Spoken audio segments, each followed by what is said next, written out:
Bom, pessoal, nós vamos dar início agora, né, o próximo assunto, né, que a gente vai tratar nesse curso, que é inferência. Então, nessa aula a gente vai fazer uma breve introdução, alguns conceitos importantes, vamos tratar de alguns resultados também importantes, como o teorema do limite central.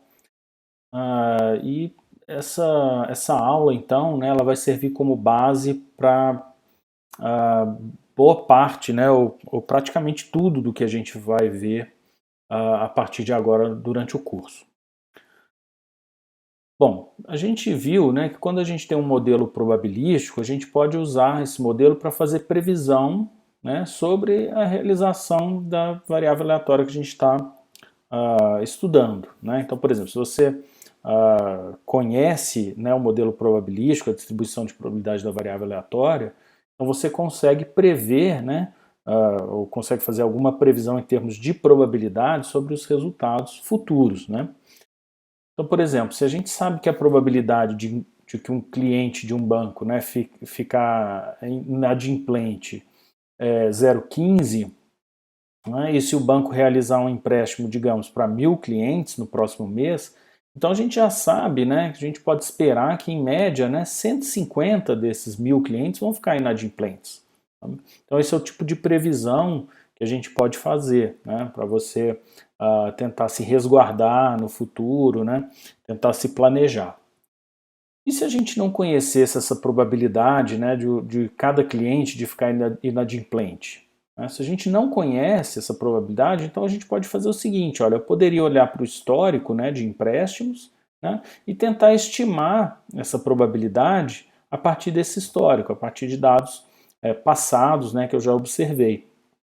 E a partir então desse histórico, eu poderia então tentar estimar, né, essa probabilidade de o cliente ficar inadimplente, e aí eu então poderia obter o modelo probabilístico, nesse caso binomial, né, que fosse adequado. Né, porque se eu faço as suposições lá da binomial, que cada cliente é independente, fica inadimplente ou não, independentemente dos demais, né, então eu poderia considerar que o número de clientes inadimplentes seria uma binomial, né, com n igual ao número de empréstimos que eu concedo, né, e probabilidade de cada um ficar inadimplente sendo p. Né? Então, eu poderia estimar esse modelo probabilístico binomial adequado, significa com a probabilidade, né, de o cliente ficar inadimplente que fosse adequada, né, que se adequasse, né, corretamente aos meus dados. Então é o seguinte, olha, se eu tiver acesso às realizações de uma variável aleatória, né, realizações já observadas, né, então eu posso usar esses dados observados para tentar estimar o modelo, né, probabilístico que de fato gerou aqueles dados. Né. Qual que é a vantagem disso? É que uma vez que eu tenha um modelo ajustado, né, para os dados que eu já observei, é bastante provável que esse modelo consiga fazer previsões, né, razoáveis para realizações futuras. Né? Então essa que é a vantagem de você conseguir, né, ajustar um modelo probabilístico adequado. Então, olha só, o objetivo da inferência estatística, muitas vezes, né, vamos colocar muitas vezes porque não é sempre, a gente vai ver que a inferência tem outras ferramentas e outros problemas para serem resolvidos, mas muitas vezes o que a gente quer é estimar um parâmetro de uma certa população. Tá? Para isso, a gente utiliza uma amostra, tá? E a gente utiliza essa amostra por meio de um certo estimador, e através desse estimador, então, a gente obtém uma estimativa para esse parâmetro que a gente não conhece. Né? Então, aí tem algumas palavrinhas que estão em negrito aí, né, que a gente precisa definir corretamente. Né? Então, o que é parâmetro, população, amostra, etc. Então, o que é a população para a gente? Né? No contexto de inferência, é o conjunto completo de elementos sobre os quais eu quero que as minhas conclusões sejam válidas. Né? Então, se eu estou estudando um certo conjunto de elementos, né, e eu quero que as minhas conclusões sejam válidas para todos aqueles elementos, então aqueles elementos formam a minha população. Amostra. A amostra é qualquer subconjunto dessa população, tá? Então, se eu tenho uma certa população, se eu tomo qualquer subconjunto ali daquela população, eu tenho uma amostra dela. Essa amostra ela pode ser escolhida de várias formas diferentes. A gente não vai tratar isso aqui, existem cursos só de amostragem, que tratam de teorias de amostragem de diferentes tipos. A gente vai tratar aqui do tipo mais simples de amostra, né, que chama inclusive amostra aleatória simples, tá? Mas uma coisa que é importante aqui é o seguinte, olha, de acordo com o que a gente vai ver aqui, né, a amostra ela é um conjunto de variáveis aleatórias. Cada elemento da sua amostra é uma variável aleatória. Tá? Então isso é uma coisa importante. A sua amostra ela é um conjunto de variáveis aleatórias. Okay? E parâmetro? Bom, a gente já viu lá nas distribuições de probabilidade, né, que as distribuições têm parâmetros. Né? Um parâmetro ele é na verdade uma característica da sua população que é traduzida em um certo valor numérico. Né? Só que esse parâmetro, em muitos casos, ele é desconhecido. Né? Então, por exemplo, a gente viu exemplos lá, né? Suponha que o número de pessoas que chegam numa loja por hora segue a distribuição Poisson com média 5, por exemplo. Né? Mas de onde saiu esse 5? Na prática, né, a gente não conhece esse parâmetro. Né? Você vai ter que estimá-lo. Né? Então esse parâmetro muitas vezes ele é desconhecido. Como o parâmetro é um valor numérico, o parâmetro não é variável aleatória. Né? Como a gente viu lá, Poisson com parâmetro lambda igual a 3. Né? Lambda igual a 3, não é uma variável aleatória, é um número. Okay? Pelo menos sob a ótica da inferência clássica, que é o que a gente vai ver aqui. Né? Sob a ótica da inferência bayesiana, que é um outro ramo da estatística, os parâmetros são tratados lá como variáveis aleatórias, mas para a gente aqui no nosso curso, parâmetro não é variável aleatória, é um valor numérico fixo, uma constante. Estimador. Bom, o estimador é uma função das variáveis aleatórias que compõem a amostra, então o estimador é uma função da minha amostra, tá? E a amostra por si é um conjunto de variáveis aleatórias, e é uma função, então, da amostra que é utilizada para eu estimar o valor de um parâmetro que é desconhecido. Como o estimador é uma função de variáveis aleatórias, ele também é uma variável aleatória. Okay? E por fim, né, estimativa é o valor numérico assumido pelo meu estimador, que é uma variável aleatória, né, para uma determinada amostra. Então, se a gente lembrar lá, né, das variáveis aleatórias, por exemplo, às vezes a gente escreve assim, né, probabilidade de x é igual a um certo x. Né? Então, esse x aqui é uma variável aleatória. Né? Eu quero saber a probabilidade do x, da minha variável aleatória, assumir, né, o valor x. Então, para a gente aqui, essa é a mesma relação entre estimador e estimativa. Tá? O estimador ele é uma variável aleatória. A estimativa é um possível valor lá, né, tá? Assumido pela minha variável aleatória. Então, x é o estimador, x é a estimativa. Ok? Ok, para que a gente faz estimação? Por que a gente estima um parâmetro? Né? Por que a gente simplesmente não observa toda a população e aí ao invés da gente ter uma estimativa, né, desse parâmetro, a gente não tem então o verdadeiro valor do parâmetro? Porque, por exemplo, se eu quiser saber lá, no caso do banco lá, né, por que eu simplesmente não observo todos os clientes se eles pagaram ou não? Né? A gente tem vários problemas aí, né? O problema é o custo, né? Às vezes eu não consigo observar, né, toda a população porque o custo é muito alto. Imagina, por exemplo, numa pesquisa eleitoral, né? Se você quisesse entrevistar todos os eleitores possíveis, né? Você teria um custo altíssimo. Né? Mesmo que você tivesse todo o dinheiro do mundo, talvez você não tivesse tempo suficiente para fazer essa pesquisa observando toda a população. Né? Aliás, essa pesquisa que olha para toda a população é o que a gente chama de censo. Né? Uma pesquisa censitária, né? Aquela que olha para toda a sua população. E mesmo que eu tivesse todo o dinheiro do mundo e um tempo suficiente, né, para observar toda a população, às vezes eu tenho um problema que a minha população é infinita, então eu nunca vou conseguir observar toda a população. Né? Por exemplo, digamos que eu queira estimar a probabilidade de um jogador de basquete acertar um lance livre. Né? Eu poderia olhar o histórico dele, de todos os lances livres que ele já realizou. né? Mas e os futuros, aqueles lances livres que ele ainda vai realizar, né? Então, até quando eu preciso que ele fique lá fazendo lances livres, né? Até eu ter a minha estimativa, digamos assim, que eu tenho observado toda a população. Ora, ele pode ficar lá eternamente, né? Até o fim da vida dele, enfim. Essa população, nesse caso, é infinita. Um outro exemplo é o seguinte: vamos supor que você quisesse estimar a proporção de peças defeituosas produzidas por uma fábrica, né? Então, como é que você vai olhar para toda a população se a fábrica está lá produzindo, né? Produzindo, pode ficar lá de eterno, né? Produzindo para sempre lá peças. Então, não tem jeito de observar toda a população, né? Então, o que a gente faz é uma pesquisa, né? Baseada em amostra, né? Ok? Você coleta uma amostra da sua população. Então, só para a gente ver um exemplinho aqui, olha, vamos supor que um candidato, né, contratasse um instituto de pesquisa para estimar a proporção de eleitores que pretendem votar nele, né? Então, o instituto ele vai lá e entrevista 1.000 eleitores, e desses 1.000 eleitores, 358 afirmam que pretendem votar naquele candidato, né? Então, esse é um problema típico aí de inferência, né? Esse problema de pesquisa eleitoral, um problema típico de inferência.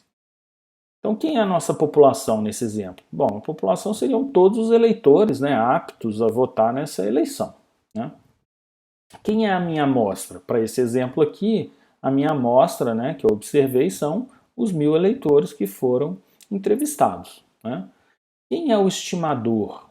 Né? Quem é o estimador? Aliás, aqui ficou faltando uma coisa, né? Quem é o parâmetro? Né? Quem é o parâmetro que eu quero estimar? O parâmetro que eu quero estimar é a verdadeira proporção, né, de eleitores, né, que pretendem votar naquele candidato. Então eu quero estimar isso aqui, a proporção de eleitores que pretendem votar naquele candidato. Esse é o parâmetro desconhecido, né? Tá? Quem é o estimador? Bom, eu vou usar aqui, para estimar essa verdadeira proporção que eu não conheço, eu vou usar um estimador que a gente chama de proporção amostral. O que é a proporção amostral aqui? No nosso caso vai ser o número de eleitores, o número de entrevistados, né, que responderam que pretendem votar naquele candidato, dividido pelo número de entrevistados. Então, o número de entrevistados que pretendem votar no candidato, dividido pelo número total de entrevistados. Esse é o meu estimador. Quem é a minha estimativa? Bom, para essa amostra aqui que eu observei, né, a minha estimativa vai ser 358 sobre 1.000, que vai ser 0,358. Ok? Então, essa aqui é a minha estimativa. Para a gente só entender um pouco melhor por que o estimador é uma variável aleatória e a estimativa não, né, vamos pensar o seguinte: imagina que você jogasse esses eleitores, essa amostra, né, que você observou, você joga fora, tá certo? E você fala assim: olha, agora eu vou coletar uma outra amostra, uma segunda amostra, também de 1.000 eleitores, tá certo? Será que essa nova amostra vai te dar exatamente 358 respondentes falando que pretendem votar naquele mesmo candidato? É bem provável que não, né? A probabilidade altíssima de que o número dentre esses novos 1.000 eleitores, né, que responderam a sua pesquisa, é bastante provável que o número de eleitores que respondem que vão votar, né, que pretendem votar naquele candidato, não seja 358, vai dar um outro número, tá certo? Como que você vai obter a sua estimativa? Olha, você vai usar o mesmo estimador. O estimador é o mesmo. É o número de entrevistados que responderam que pretendem votar no candidato, dividido pelo número de entrevistados. O estimador é exatamente o mesmo. Só que a sua estimativa vai ser diferente. Ela não vai ser mais 358 sobre 1.000. Ela vai ser, digamos, essa nova amostra deu 315, por exemplo. Né? 315 sobre 1.000. Certo? Isso aqui vai dar 0,315. Né? 315. Ok. A sua estimativa mudou. O seu estimador mudou? Não. O seu estimador foi o mesmo. Né?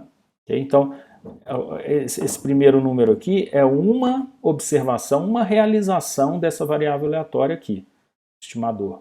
Essa aqui é uma outra realização dessa mesma variável aleatória. Né? Como se você jogou o dado uma vez, saiu 3. Você jogou de novo, saiu 5. Tá certo? É a mesma coisa aqui. Ok? Vamos olhar para isso aí de uma forma um pouco mais rigorosa, né? Eu poderia considerar cada elemento da amostra, ou seja, cada respondente lá da minha pesquisa, né? Eu poderia considerar como sendo uma variável aleatória xi, né? Com i igual a 1 até 1000, sendo que xi segue uma distribuição Bernoulli com parâmetro p, em que p é a verdadeira proporção de eleitores que pretendem votar naquele candidato. Imagina que, por exemplo, imagina que essa proporção de eleitores que pretendem votar naquele candidato fosse, sei lá, 0,4. A gente não conhece esse número, tá certo? Senão a gente não, se a gente conhecesse esse número, a gente não faria pesquisa eleitoral, tá certo? Vamos supor que isso fosse 0,4. A gente não sabe disso, né? Mas digamos que fosse 0,4 esse pezinho aqui, né? Então, se eu escolho lá um eleitor ao acaso, né? A probabilidade de ele responder que pretende votar naquele candidato é 0,4. Então, vou chamar isso de o x nesse caso é igual a 1. Né? Ele diz que pretende votar naquele candidato. Então, xi é igual a 1. Se ele falar que não pretende votar naquele candidato, então o xi é 0. Tá certo? Então, nesse caso, aquela proporção lá de eleitores, né, que pretendem votar no candidato, a verdadeira proporção, que é o parâmetro desconhecido, vai ser esse P, né, que é a probabilidade de sucesso, né, aqui da Bernoulli. Né? Quem é o meu estimador? Ora, se cada eleitor aqui eu associei a uma certa variável xi, que é 1 se ele pretende votar no candidato e 0 caso contrário, né, então o meu estimador vai ser a soma desses xis, né, sobre 1000. Imagina que ao invés de 1000 eu tivesse entrevistado 5, né, 5 eleitores. Então 1, 2, 3, 4, 5. Aí o primeiro diz que pretende votar no candidato, o segundo diz que não, o terceiro também não, o quarto diz que sim e o quinto diz que não.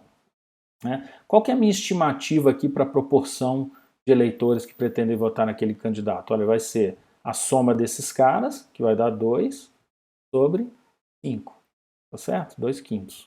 Tá? Que vai dar exatamente 0,4, por coincidência que eu tinha escolhido 0,4. Mas isso aqui é a minha estimativa.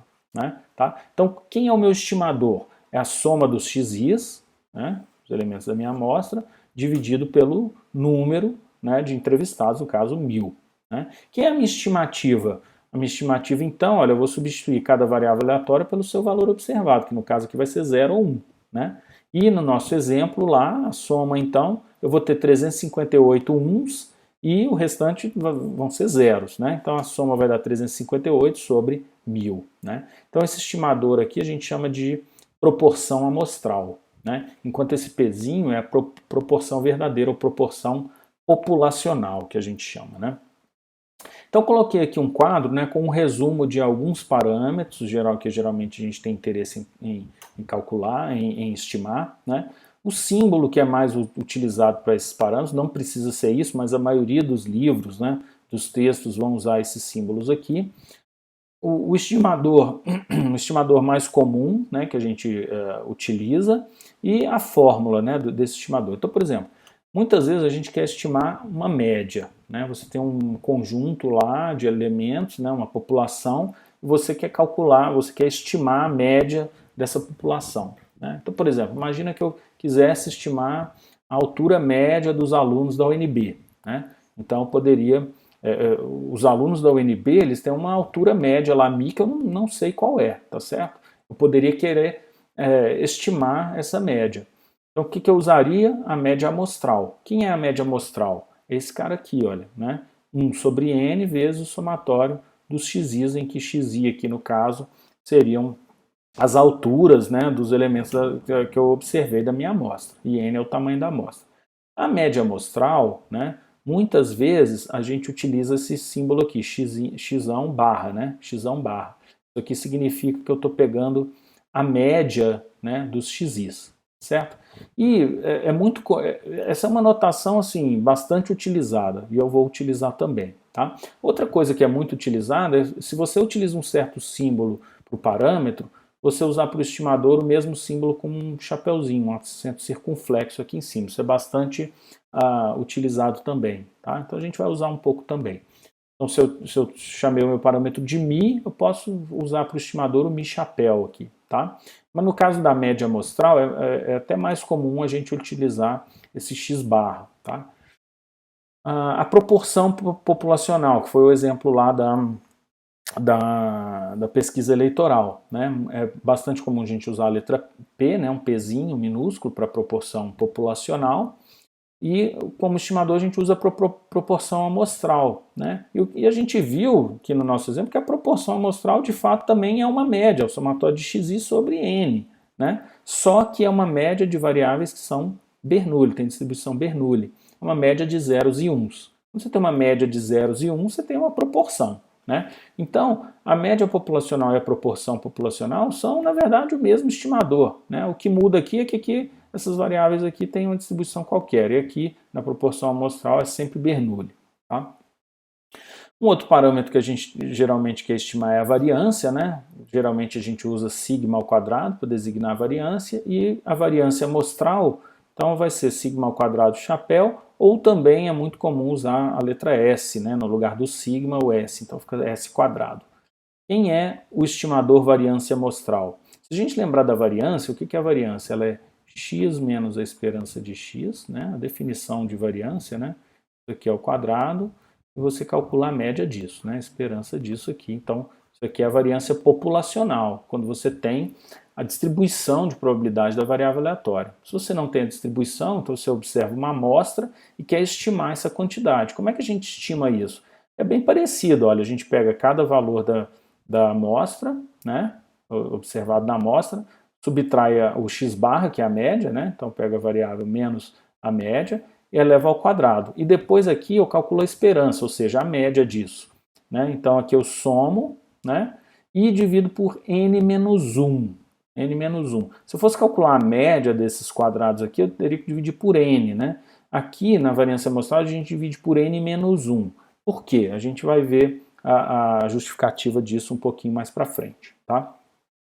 E o outro parâmetro, né, que a gente poderia estar interessado é o desvio padrão populacional, que a gente geralmente usa a letra sigma, né, a letra grega, e o desvio padrão amostral, né, que seria o meu estimador, vai ser então o sigma chapéu, ou S, que é simplesmente a raiz quadrada desse estimador aqui. Né? Então, se você quer estimar o desvio padrão, você usa o desvio padrão amostral, é simplesmente a raiz quadrada da variância amostral. Tá?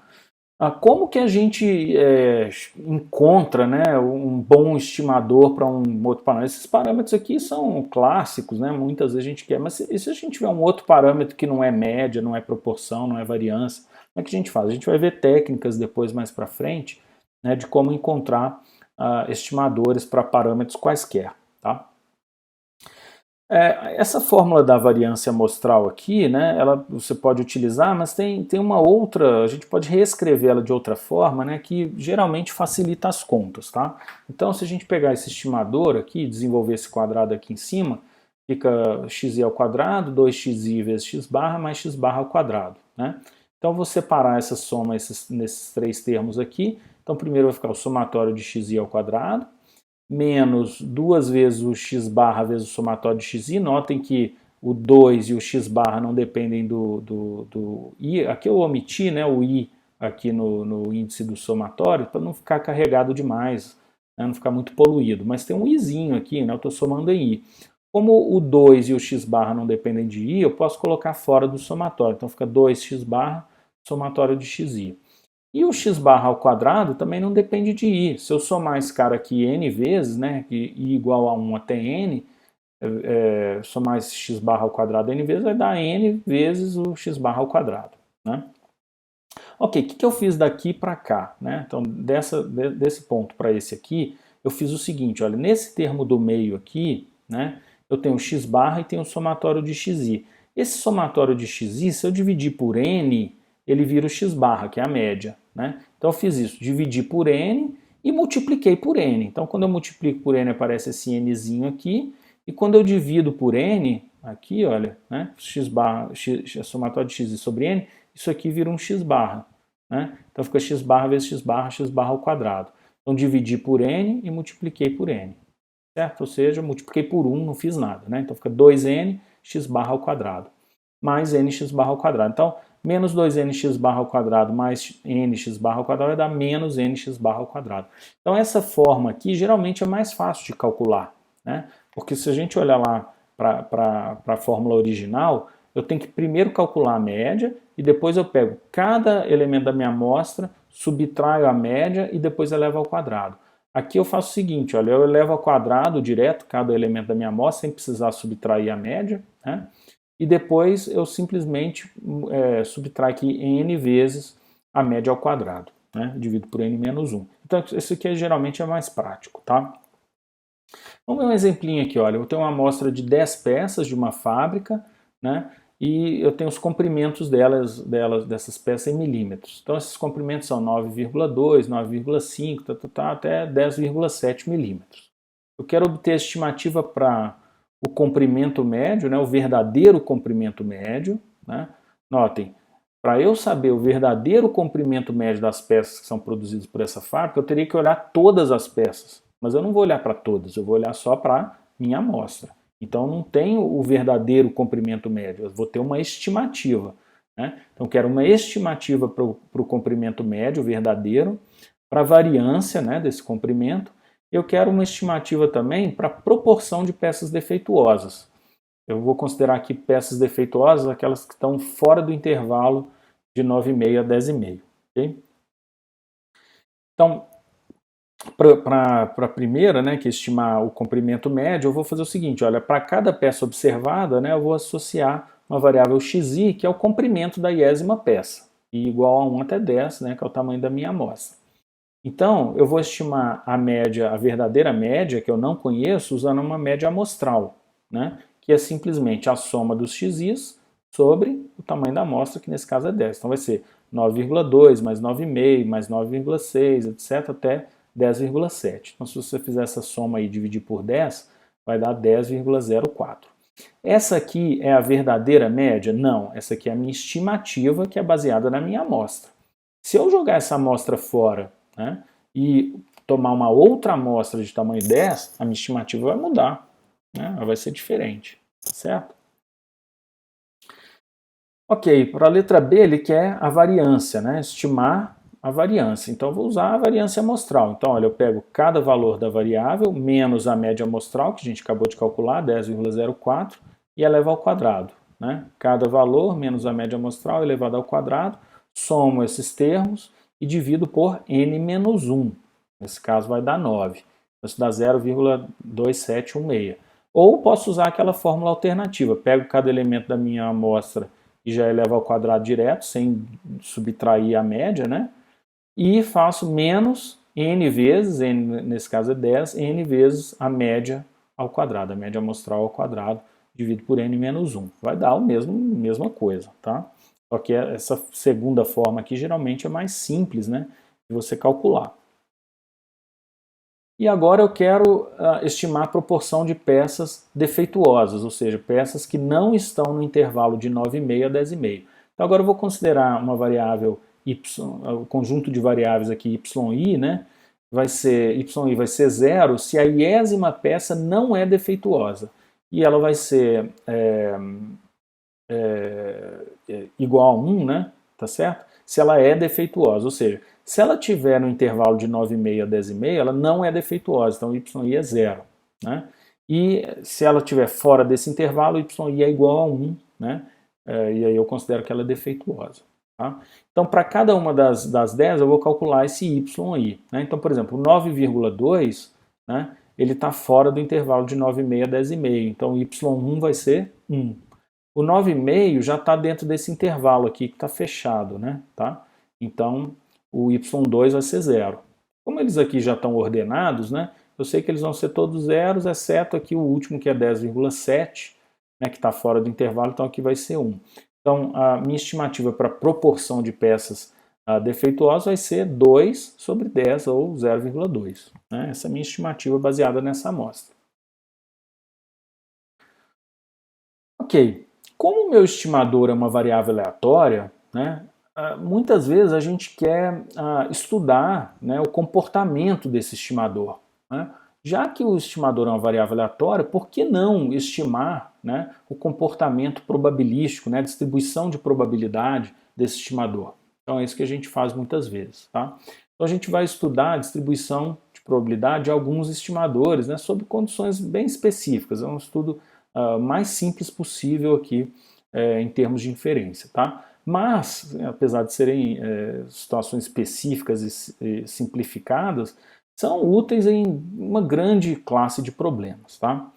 Então a gente vai falar que a gente tem uma amostra aleatória independente e identicamente distribuída, então a amostra aleatória IID para a gente, então, eu vou usar muito isso aqui, né? IID significa que os elementos da minha amostra são independentes e têm a mesma distribuição. ID aqui, esse último aqui, identicamente distribuído, significa que cada elemento da minha amostra tem a mesma distribuição. Então é isso. É um conjunto de variáveis aleatórias, x1 até xn, de forma que xi e xj são independentes para todo i diferente de j, então qualquer par de variáveis aqui que eu pegue da minha amostra, x3 e x19, né, eles são independentes. Tá? E todas essas variáveis, né, x1 até xn, têm exatamente a mesma distribuição. Então, independente, identicamente distribuído. São independentes e têm a mesma distribuição. Ok, uma coisa interessante, né, uma propriedade que a gente busca nos estimadores é que a gente fala que ele é quando ele é não viciado ou não viesado, é a mesma coisa, tá? Então a gente fala que um certo estimador G ele é não viciado para estimar um certo parâmetro desconhecido θ, se acontecer o seguinte, olha, a esperança desse G, né, for o próprio θ que eu estou estimando. Né? Nota, como o meu estimador é uma variável aleatória, eu posso calcular a esperança dele. Né? Se a esperança dele dá o próprio parâmetro que eu estou estimando, então a gente fala que ele é não viciado. Ele não tem viés, não tem vício. Okay? Então, por exemplo, o estimador média amostral, que é aquele x-bar, né, somatório dos xi sobre n, o tamanho da amostra, é um ótimo estimador para estimar, né, uma média populacional desconhecida. Por quê? Porque ele é não viciado, né, e ele, além disso, possui uma variância pequena. Né? Então, se eu estou estimando uma certa média μ, né, a esperança do x-bar ela é igual a μ. Então, esse estimador não é viciado. Além disso, ele tem uma variância pequena. O que isso quer dizer? Se o seu estimador é não viciado e tem uma variância pequena, significa que cada estimativa, cada observação dessa variável aqui, tem que estar próxima de μ, porque em média ele é igual a μ e a variância é muito pequena. A variância pequena significa que você não faz observações muito distantes da média. Né? Então, cada observação dessa variável x-bar aqui deve estar razoavelmente próxima de μ. Né? Então, são propriedades interessantes. Vamos observar aqui, olha, vamos considerar aqui que você tem uma amostra aleatória, I e D, né? x1 até xn, então esses xis aqui são independentes e têm exatamente a mesma distribuição. Eu não sei que distribuição é essa, mas eles têm a mesma distribuição. Vamos supor que a esperança de cada xi seja a média, μ, que é o parâmetro que eu estou querendo estimar, né? E a variância seja sigma ao quadrado. Tá? Então, quem é a esperança do x-bar? Notem, o x-bar é o meu estimador para μ. Né? Eu estou estimando μ usando o x-bar, que é a minha média amostral. Olha, a esperança dele vai ser a esperança de 1 sobre n vezes o somatório dos xis. Esse 1 sobre n aqui é constante, posso colocar fora aqui da esperança, né? Então fica 1 sobre n esperança do somatório dos xis, mas a esperança da soma é a soma das esperanças, então posso passar essa esperança lá para dentro. Então fica 1 sobre n somatório das esperanças, né, dos xis.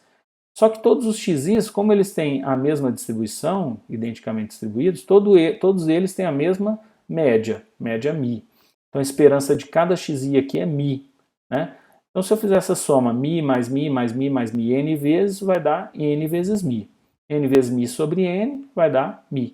Olha só, acabei de mostrar que a esperança do x-bar é o próprio μ que eu estou estimando. Então esse estimador x-bar é não viciado. Vamos mostrar que a variância dele é pequena. Quer ver? Olha só. A variância do x-bar vai ser a variância de 1 sobre n vezes o somatório dos xis. Né? Esse 1 sobre n eu tiro aqui, então 1 sobre n ao quadrado, né? Propriedade de variância, a constante sai ao quadrado. Variância do somatório. Como essas variáveis são independentes, a variância da soma vai dar a soma das variâncias. A gente mostrou isso lá. Né? A soma das variâncias, aliás, a variância de uma soma de variáveis aleatórias, se elas são independentes, né, dá a soma das variâncias. Então você vai dar 1 sobre n ao quadrado vezes a variância dos xis, que são independentes. Né? A variância de cada xi é sigma ao quadrado, então isso vai dar n vezes sigma ao quadrado sobre n ao quadrado, né? Então corto esse n aqui com esse quadrado, fica sigma ao quadrado sobre n. Então isso significa o seguinte, olha, a variância da média amostral é sigma ao quadrado sobre n. Enquanto cada elemento da sua amostra, né, tem uma variância sigma ao quadrado, a sua média amostral tem uma variância que é sigma ao quadrado sobre n. Isso significa que se a sua amostra é muito grande, né, se a sua amostra é muito grande, você vai pegar a variância e dividir por esse número, n. Né? O que vai acontecer com essa variância aqui da média amostral? Vai ser pequena, né? Vai ficar bem pequenininha à medida que n aumenta. E por que lá que no estimador da variância amostral a gente divide por n menos 1 e não por n? Por causa do seguinte, olha, se a gente calcular a esperança desse estimador aqui, né, que a gente ao invés de dividir por n menos 1, a gente divide por n, que seria o mais intuitivo, né, se a gente calcular a esperança desse cara aqui, desse estimador, a gente vai ver que essa esperança dá n menos 1 sigma ao quadrado sobre n. Né? Isso aqui é diferente de sigma ao quadrado, que é o estimador, que é o parâmetro, né, que o meu estimador está querendo estimar. Então a média desse estimador não dá o parâmetro que eu estou estimando. Tá? Já quando eu divido por n menos 1, notem, aqui em cima vai aparecer n menos 1 vezes sigma ao quadrado. E esse n que está aqui, olha, ele veio daqui. Certo? Se ao invés de dividir por n, eu divido por n menos 1, então vai ficar n menos 1 sigma ao quadrado dividido por n menos 1, que vai dar o sigma ao quadrado. Né? Então, por isso que a gente usa aqui na estimativa, na hora de estimar, né, a variância, a gente divide por n menos 1. Tá? Porque esse estimador aqui é não viciado. Esse estimador aqui é viciado. Okay? Quando que a gente divide por n? Só quando você observa a população inteira. Se você observar toda a população, se você tiver uma população finita e observar todos os elementos da sua população, então você pode calcular a variância assim, e aí vai dar a variância verdadeira, tá certo? Mas se você estiver calculando uma variância amostral, você tem que dividir por n menos 1. Tá? Geralmente as calculadoras, elas têm um botãozinho lá, né, na calculadora, que calcula sigma ou sigma ao quadrado, e tem um S também, né? Se você quiser calcular a variância, no caso aqui é o desvio padrão, né? O desvio padrão populacional, você usa sigma. Mas aí você tem que ter observado toda a população. Se você tem uma amostra, então você tem que usar o S. Né? Então você pode entrar lá na calculadora com os dados, aperta lá no S, ele vai te dar o desvio padrão amostral, dividindo por N menos 1. Essa conta aqui, né, ela não é tão difícil, mas é um pouco comprida. Eu vou omiti-la aqui para não ficar muito extensa. Né? Essa aula aqui já é extensa, tá?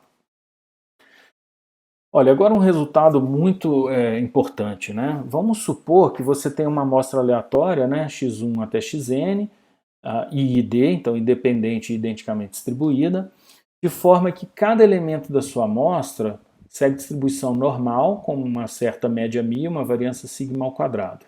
Tá? Então, eu tenho uma população, a gente fala que tem uma população normal. Né? Cada elemento da minha população, a medida, né, que eu estou tomando lá, é uma variável que segue distribuição normal. Então, os elementos da minha amostra seguem distribuição normal, com uma certa média μ, uma certa variância sigma ao quadrado. Então, olha só, a distribuição da média amostral, né, que é o somatório desse xi sobre n, vai também seguir distribuição normal. Né? Como a gente já viu, o x barra, olha, ele tem a mesma média dos elementos da minha amostra. Né? A gente acabou de mostrar isso aqui. Né? Eu tenho uma amostra que tem, cada elemento tem média μ, então a média amostral também tem média μ. E se os elementos da amostra têm variância sigma ao quadrado, então a variância do x barra é sigma ao quadrado sobre n. Isso que a gente acabou de demonstrar. O que eu estou acrescentando aqui? Que o x barra, além de ter média μ e variância sigma ao quadrado sobre n, se os elementos da amostra seguem distribuição normal, então o x barra também segue distribuição normal. Okay? Eu não vou demonstrar esse resultado aqui, não está no escopo do nosso curso, mas a gente precisa desse resultado bastante aqui. Tá? Vamos ver um exemplinho aqui, olha. Vamos supor que o comprimento em milímetros, né, das peças de um certo lote de peças, né, esse comprimento siga a distribuição normal com média 10 e desvio padrão 4. Tá? Eu rejeito esse lote de peças se o comprimento médio de 10 peças que eu escolho ao acaso dentro desse lote, né, estiver fora do intervalo de 9 a 11. Eu quero saber qual a probabilidade de que esse lote seja aceito. Então, eu tenho um lote de peças lá que tem, digamos, 1000 peças. Tem 1000 peças lá dentro, tá?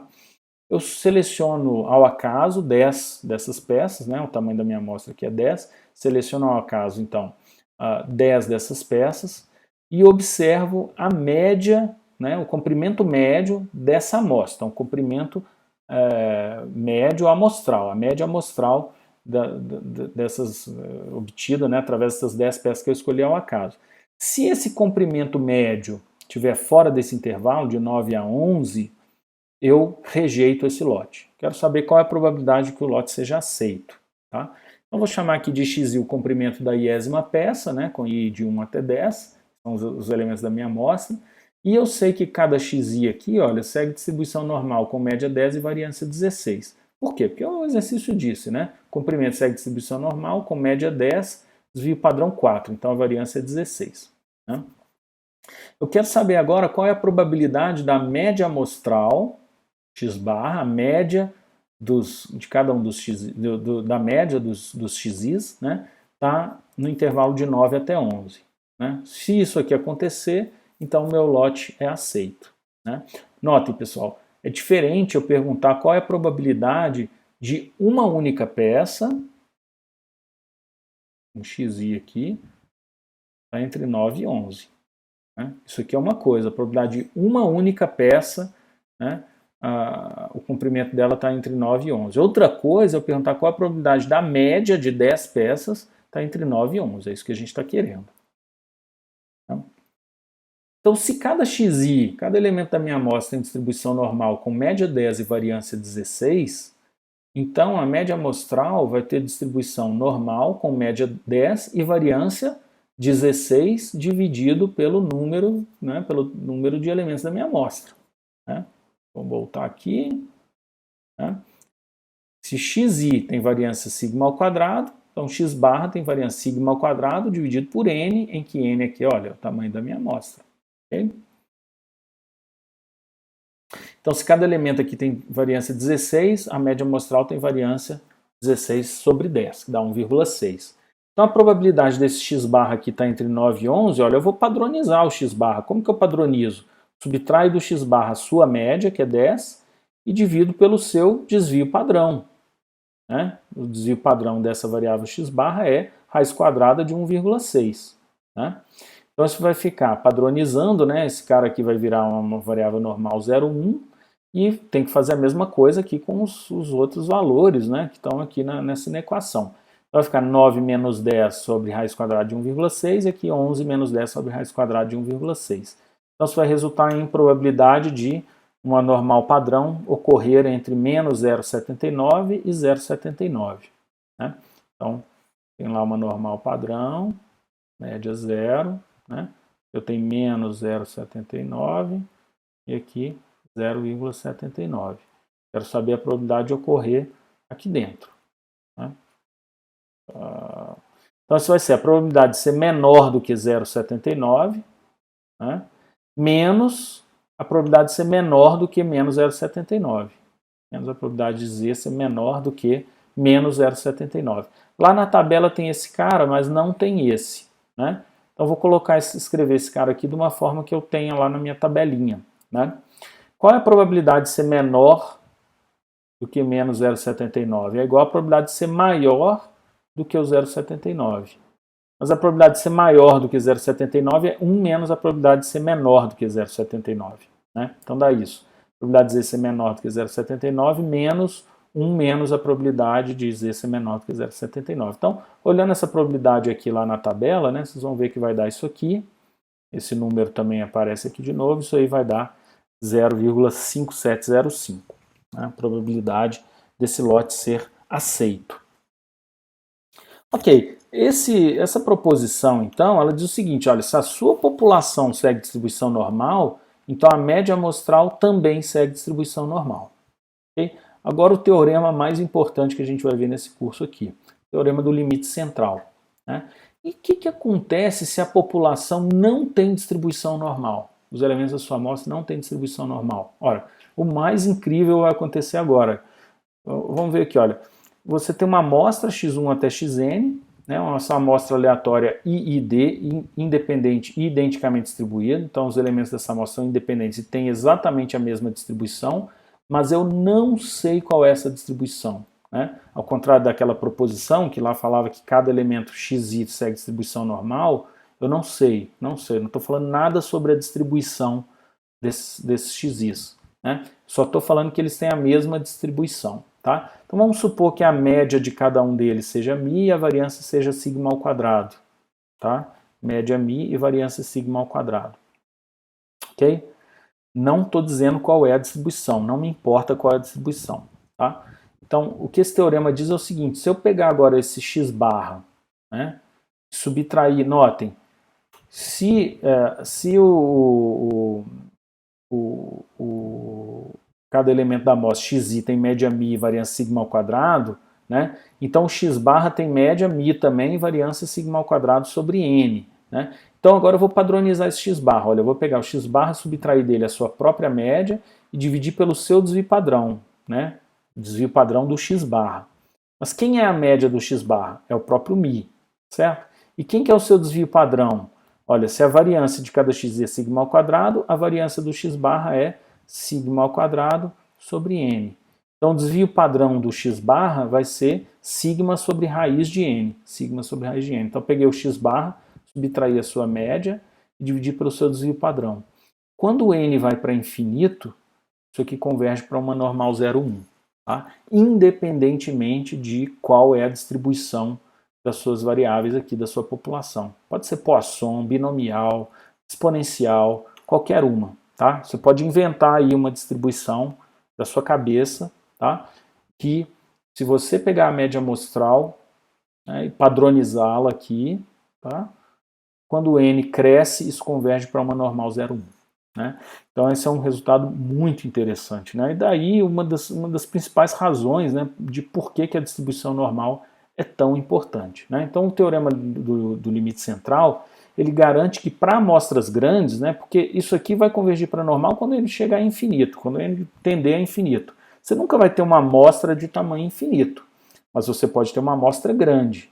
Então quando você tem uma amostra grande, a distribuição da média amostral se aproxima da normal. Né? Então, qual que é a vantagem? É que você, para amostras grandes, você conhece pelo menos aproximadamente a distribuição do x barra. Né? É uma normal. Tá? Okay? Bom, mas para isso você precisa de amostras grandes. O que é uma amostra grande? Em geral, a gente considera que a aproximação é razoável, né, se o n for pelo menos 30. Então, se você tiver uma amostra de tamanho pelo menos 30, você já pode aproximar a distribuição da média amostral usando uma normal. Tá? Olha só, eu também não vou, a gente não tem condição aqui de demonstrar, né, o teorema do limite central, mas vamos ver aqui uma intuição sobre ele. Né? Imagina que você tem aqui, olha, uma variável aleatória uniforme 0,1, uniforme 0,1 contínua. Né? Então, ela tem essa função de densidade, né, que é 0, fora do intervalo de 0 até 1, que ela é uniforme aqui no intervalo de 0 até 1, né? E dentro do intervalo de 0 até 1, ela vale exatamente 1. Né? Notem que aquela tem que valer 1, porque a área aqui vai dar exatamente 1. Né? Tá? Okay? Então essa é a função de densidade dessa uniforme 0,1. Agora, qual será a probabilidade dessa variável aleatória ocorrer, por exemplo, no intervalo de 0 até 0,2? O intervalo de 0 até 0,2 vai ser essa área aqui que está sombreada, né? Essa primeira área aqui da esquerda. Okay? Olha, qual que é essa probabilidade? Olha, exatamente 0,2, que é o comprimento desse intervalo, vezes a altura aqui, que é 1, vai dar 0,2. Né? Qual é a probabilidade dessa variável aleatória uniforme também ocorrer no intervalo de 0,4 até 0,6? É essa área aqui, né, que também vai dar 0,2, porque o comprimento aqui é 0,2, vezes a altura que é 1, vai dar 0,2. E qual é a probabilidade dela ocorrer no intervalo de 0,8 até 1? Também é 0,2. Certo? Então, a probabilidade de ocorrer entre 0 e 0,2, ou entre 0,4 e 0,6, e entre 0,8 e 1, é sempre 0,2. Né? Como a gente viu no caso da uniforme, né, a probabilidade de uma variável uniforme ocorrer dentro de um certo intervalo só depende do comprimento do intervalo. Não importa onde esse intervalo está aqui, né, dentro do suporte da variável aleatória. Agora vamos mudar um pouquinho a pergunta. Vamos supor, né, que ao invés de uma variável uniforme, eu tivesse uma amostra, né, IID x1 até x10, de forma que cada xi aqui, olha, segue distribuição uniforme 0, 1. Vamos considerar x barra a média desses xis, a média amostral, né? Será que esse x barra ocorre em cada intervalinho aqui de 0 até 0,2, ou de 0,4 a 0,6, de 0,8 até 1? Será que o x barra ocorre em cada um desses intervalos aqui com a mesma probabilidade? Notem, cada xi, né, cada xi é uma uniforme. Então, por exemplo, o x1 ocorre aqui ou aqui ou aqui com a mesma probabilidade. O x2 também, o x3 também, assim por diante. E o x barra, né, que é a média, será que ele também ocorre nesse ou nesse ou nesse intervalo aqui com as mesmas probabilidades? Olha só, vamos pensar no seguinte, como o n aqui eu peguei igual a 10, vamos pegar aqui, olha, eu tenho 5 intervalos, né? 1, 2, 3, 4, 5. A probabilidade de ocorrer em cada um desses 5 intervalos aqui é 0,2. Né? Se eu sorteio 10 variáveis uniformes aqui, quantos eu espero que ocorram, por exemplo, no primeiro intervalo? Olha, se a probabilidade desse intervalo é 0,2, de 10 eu espero que ocorram 2 observações. A mesma coisa para esse intervalo, para esse, para esse e para esse. Então, em média, vão ocorrer 2 observações em cada intervalo. Né? O que teria que acontecer para a média desses 10 valores ocorrer aqui entre 0 e 0,2? Por exemplo, se ocorrerem 2 observações aqui, 2 aqui, 2 aqui, 2 aqui e 2 aqui, a média não vai poder estar entre 0 e 0,2. Né? Para a média ocorrer entre 0 e 0,2, eu vou ter que ter a grande maioria das observações aqui dentro. E quase nenhuma para cá, né? Aqui poderia ter uma ou outra, mas aqui já não vai poder ter, né? Porque senão a média não vai ficar aqui dentro desse intervalo. Né? Então, para a média amostral, não é razoável pensar que ela ocorre com as mesmas probabilidades, né? Em cada um desses intervalos. Ela ocorre com uma probabilidade maior aqui, nesse intervalo central, do que nesse ou nesse. Né? Na verdade, a média amostral é muito mais provável de ocorrer nesse intervalo do meio aqui. Né? A probabilidade de que x barra ocorra no intervalo mais central é maior do que dela ocorrer nos intervalos que estão dos lados, né? Próximo de 0 ou próximo de 1. Tá? Além disso, né, a gente tem uma outra ideia também, que é o seguinte, olha, quanto maior o tamanho n da amostra, né, menores são as chances de que esse x barra, né, se distancie da verdadeira média da uniforme, que é meio. Né? Essa uniforme 0,1 tem média meio. Né? Ou seja, quanto maior o n, menor vai ser a variância do x barra. Né? Então, de fato, olha só, eu coloquei aqui, olha, aqui está a densidade da uniforme, né? Aqui no 1, né? E aqui em azul, olha, a distribuição da média amostral, para um n igual a 30. Né? Então significa o seguinte, se você sortear 30 uniformes aqui, né, desse intervalo 0, 1, e calcular a média desses 30, essa média ela tem essa distribuição.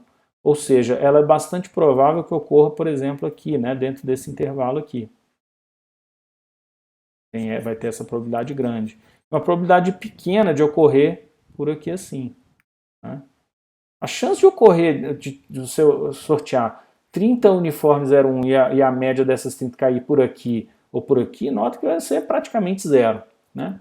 Se ao invés de 30 fossem 100, olha, ela fica ainda mais concentrada, né? Notem, a variância dela fica menor ainda, né? Ela fica mais alta, né? E menos dispersa, a variância diminui. Você diminui ainda mais aqui o espectro, né, de possibilidades razoáveis, né, para essa média. Né? Então ela vai ocorrer aqui. Okay? Então quanto maior o n, menor é a variância da média amostral, ou seja, mais perto da verdadeira média, que nesse caso aqui é meio, né, ela deve ocorrer.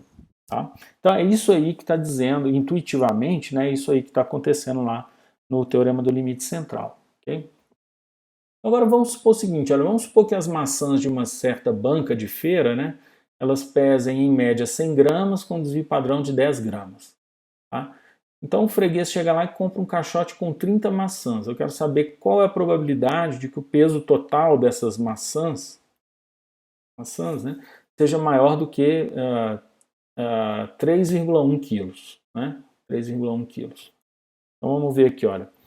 Eu vou considerar xi o peso da iésima maçã, com i igual a 1 até 30, que é o tamanho da minha amostra, né? São 30 maçãs. Eu sei que cada maçã pesa em média 100 gramas, então a esperança de cada xi é 100, e tem um desvio padrão de 10 gramas, então a variância de cada xi vai ser 10 ao quadrado, que é 100 também. Tá? Eu quero saber então qual é a probabilidade da soma total dos pesos, né, ser maior ou igual, como aqui está medido em gramas, né, os xis aqui estão medidos em gramas, que a média é 100 gramas, então esses 3,1 quilos eu escrevi 3.100 gramas. Okay? Quero saber qual é a probabilidade da soma, né, das 30 maçãs ser maior do que 3.100 gramas. Né? Bom, nesse caso, né, como a esperança de cada xi é 100, a esperança da média amostral também vai ser 100. E como a variância de cada xi é 100, né, e eu tenho 30 maçãs, então a variância da média amostral do x-bar vai ser 100 sobre 30. Né? É a variância, variância da minha população dividido pelo tamanho da amostra, que é 30. Então eu sei que quando eu fizer x-bar menos a sua própria média, que é 100, dividido pelo seu desvio padrão vai ser 10 sobre raiz de 30, né? Isso aqui vai se aproximar de uma distribuição normal padrão, normal 0,1. Né? Então o que eu quero calcular é a probabilidade dessa soma ser maior ou igual a 3.100. Para eu fazer aparecer a média aqui, olha, eu vou dividir dos dois lados aqui por 30. Né? Dividir aqui por 30 e aqui por 30. Então dividindo os dois lados por 30, o que vai acontecer? Aqui virou a média amostral, né? Soma dos xis dividido por 30. Vai ficar a probabilidade do x-bar, que é a média amostral, ser maior ou igual a 3.100 dividido por 30, é 103,3333. Então agora padronizando, né, a média amostral, para padronizar eu tenho que subtrair 100 e dividir por raiz quadrada de 100 sobre 30. Né? Então padronizei, vai ficar 103,33 menos 100, que é a média, dividido por 10 sobre raiz de 30. Né? Então fazendo essa continha, fica a probabilidade de Z ser maior do que 1,8257. Como na nossa tabela lá eu só tenho até a segunda casa decimal, né, eu vou arredondar isso aqui para 1,83, tá? Por isso que eu coloquei aqui um sinal de aproximado. Tá? E como lá não tem a probabilidade de ser maior, tem a probabilidade de ser menor, então eu vou colocar 1 menos a probabilidade de Z ser menor ou igual a 1,83. Esse aproximado aqui não é porque eu passei de maior para menor e coloquei um menos, não. É porque eu aproximei 1,8257 para 1,83. Então, olhando esse valor lá na tabela, dá esse aqui, 0,966, né? Portanto, 1 menos ele vai ser 0,033. Então, você tem uma chance aí de 3%, 3,4%, né? De comprar 30 maçãs, mas receber o peso de 31, né? Porque aqui você tem 100 gramas a mais, seria o equivalente a ter uma maçã a mais. Né? É uma chance pequena, mas 3%. Né? Ok, vamos ver um exemplo aqui com a proporção. A proporção também é uma média, só que é uma média de Bernoulli, mas não importa, né? O teorema do limite central ele vale para qualquer distribuição. Né? Então, mesmo que você tenha distribuição desconhecida, você ainda pode usar o teorema do limite central. Né? Se for Bernoulli, você pode usar também, ele serve para qualquer uma. Né? Vamos supor que a proporção de peças fora da especificação num lote seja de 50%. Né? Então, metade das peças tem defeito. Né?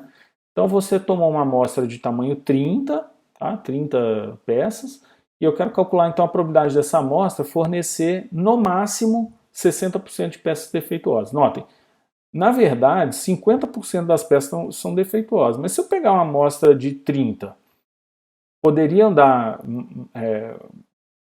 pode dar uma coisa maior do que 50% de defeituosas na minha amostra? Pode dar menor? Pode. Quero saber qual é a probabilidade de ter, no máximo, 60% de peças defeituosas. Né? Olha, eu posso resolver isso aqui de duas formas. De forma exata, usando a distribuição binomial, ou de forma aproximada, né, usando o teorema do limite central. Vamos ver das duas formas. Olha, o número de peças defeituosas, né, na minha amostra, ou seja, entre as 30 que eu observei, segue distribuição binomial. Né, porque cada peça que eu seleciono, ela tem uma probabilidade meio de ser defeituosa. Né? Então, o número de peças defeituosas vai ser um binomial com n igual a 30, que é o número de peças que eu sorteei, e probabilidade de sucesso, que é a probabilidade de ser defeituosa, igual a meio. né? Então, se eu quero ter no máximo 60% de peças defeituosas, 60% de 30 é 18. Então, eu quero que o número de peças defeituosas x seja menor ou igual a 18. No máximo 18 significa que ele tem que ser menor ou igual a 18. X aqui segue então a distribuição binomial. Então, basta eu calcular isso aqui, né? Posso calcular isso aqui, a probabilidade de x ser menor ou igual a 18, a probabilidade de x ser igual a 0, mais a probabilidade de ser 1, mais a probabilidade de ser 2, até o 18. Eu teria que calcular todas elas e somar. Isso vai dar 0,8998. Né? Qual o problema disso? É trabalhoso. Né? Para você fazer na mão, é trabalhoso. Eu não fiz essa conta na mão, fiz no computador. Né? Eu fui lá no computador, calculei cada um desses binomiais aqui e somei. Né? Tá? Mas se você tivesse que fazer na mão, isso é trabalhoso. Né? E se o seu N fosse muito maior, sei lá, ao invés de 30 fosse 30 mil, né? Você teria que calcular que você vai ficar o resto da vida calculando. Né? Tem uma forma muito fácil que é aproximar usando o teorema do limite central. Né? Então eu vou fazer o seguinte, olha, eu vou considerar xi igual a 1 se a iésima peça é defeituosa e xi igual a 0 se ela é perfeita. Por que eu estou considerando 1 defeituosa? Porque a pergunta é sobre peças defeituosas, fornecer no máximo 60% de peças defeituosas.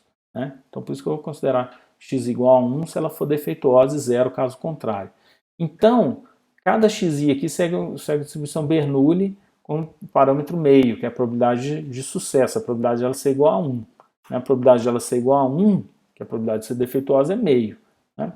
Olha, a gente sabe que a esperança da Bernoulli é o seu próprio parâmetro, então a esperança de cada xi aqui é meio, e a variância da Bernoulli é p vezes 1 menos p. Então aqui no caso vai ser meio vezes 1 menos meio, que é meio. Meio vezes meio dá 0,25.